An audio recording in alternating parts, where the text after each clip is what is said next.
दोस्तों, क्या आप जानते हैं कि भारत में एक समय छोटे छोटे राज्यों का शासन था जिन्हें महाजनपद कहा जाता था। यह वह दौर था जब समाज, राजनीति, अर्थव्यवस्था और धर्म में बड़े बदलाव हो रहे थे। इस वीडियो में हम जानेंगे कि महाजनपद काल कैसे शुरू हुआ, कौन कौन से राज्य थे, उनकी राजनीति और अर्थव्यवस्था कैसी थी और कैसे आगे चलकर एक शक्तिशाली साम्राज्य की नींव पड़ी। महाजनपदों की उत्पत्ति। वैदिक काल के अंत में छोटे छोटे गांव मिलकर बड़े राज्य बनने लगे। जनपद महाजनपद में बदल गए। समाज में वर्ण व्यवस्था मजबूत हो रही और नए नगर बसने लगे।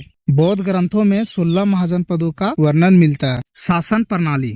महाजनपदों की शासन प्रणाली मुख्य रूप से 2 प्रकार की थी। पहला राजतंत्र और दूसरा गणतंत्र। पहला राजतंत्र, इसमें राजा सर्वोच्च था। सत्ता पिता से पुत्र को मिलती थी। उदाहरण मगध, काशी, कौशल। दूसरा गणतंत्र महाजनपद, इसमें राजा नहीं होता था बल्कि सभा शासन करती थी। जनता राजा का चुनाव करती थी। उदाहरण वज्जी और मल। अर्थव्यवस्था। पहला कृषि, हल और सिंचाई का उपयोग बढ़ा। दूसरा व्यापार, उत्तरापथ और दक्षिणापथ प्रसिद्ध व्यापार मार्ग थे। सोने चांदी के सिक्के प्रचलित हुए। धर्म और संस्कृति। बौद्ध धर्म, गौतम बुद्ध ने अहिंसा, करुणा और सत्य की शिक्षा दी।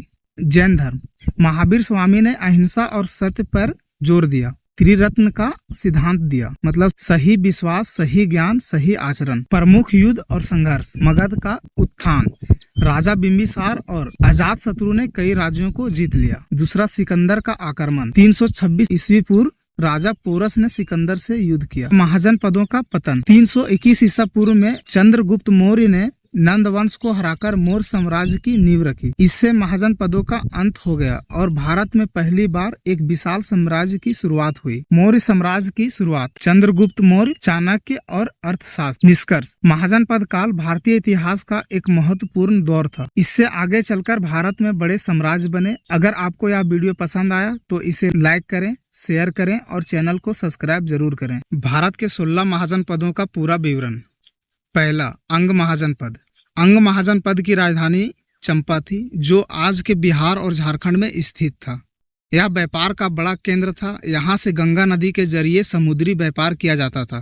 अंग महाजनपद महाभारत में भी वर्णित है, जहाँ कर्ण इस राज्य के राजा बने थे। बाद में मगध ने इसे जीत लिया और अंग का स्वतंत्र अस्तित्व समाप्त हो गया। इसका वर्तमान राज्य बिहार और झारखंड है। दूसरा, मगध महाजनपद। मगध सबसे शक्तिशाली महाजनपद था। इसकी राजधानी पहले राजगिरी यानी कि राजगीर थी, फिर पाटलिपुत्र यानी पटना बनी। मगध के राजाओं ने हाथियों की विशाल सेना बनाई और कई राज्यों को जीत लिया। मगध ने अंग, वज्जी और कौशल जैसे कई राज्यों पर कब्जा कर लिया।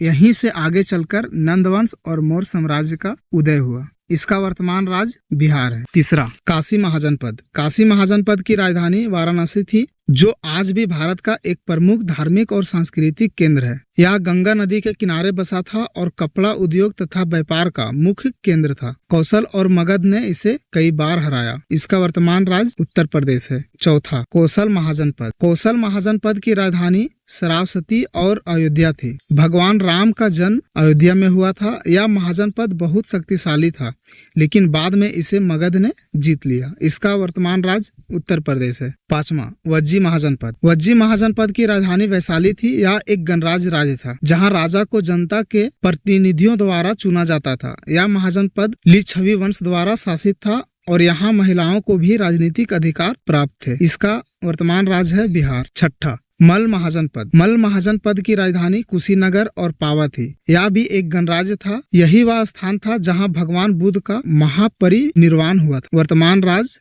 उत्तर प्रदेश। सातवां, वत्स महाजनपद। वत्स महाजनपद की राजधानी कौशाम्बी थी। यह व्यापार और राजनीति का केंद्र था। इसके राजा उदयइन ने पाटलिपुत्र को बसाया। इसका वर्तमान राज्य है उत्तर प्रदेश। आठवां, चेदी महाजनपद। चेदी महाजनपद की राजधानी सोथीवती थी। महाभारत में चेदी का राजा विशुपाल का उल्लेख मिलता है, जिन्हें श्री कृष्ण ने मारा था। वर्तमान राज्य मध्य प्रदेश और उत्तर प्रदेश। नौवां, कुरु महाजनपद। कुरु महाजनपद की राजधानी इंद्रप्रस्थ और हस्तिनापुर थी। यह महाभारत काल का प्रसिद्ध राज्य था, जहाँ कौरव और पांडव का शासन था। वर्तमान राज्य दिल्ली, हरियाणा, उत्तर प्रदेश। 10वां, पंचाल महाजनपद। पंचाल महाजनपद की राजधानी अहिछत्र और कांपिली लिए थी। महाभारत में द्रौपदी का जन्म पंचाल में हुआ था। यह राज्य शिक्षा और संस्कृति का केंद्र था। इसका वर्तमान राज्य है उत्तर प्रदेश। 11वां मत्स्य महाजनपद। मत्स्य महाजनपद की राजधानी विराटनगर थी। महाभारत में जब पांडव अज्ञातवास में थे तब उन्होंने मत्स्य राज्य में शरण ली थी। इसका वर्तमान राज्य है राजस्थान। 12वां सुरसेन महाजनपद। सुरसेन महाजनपद की राजधानी मथुरा थी। यह कृष्ण भक्तों का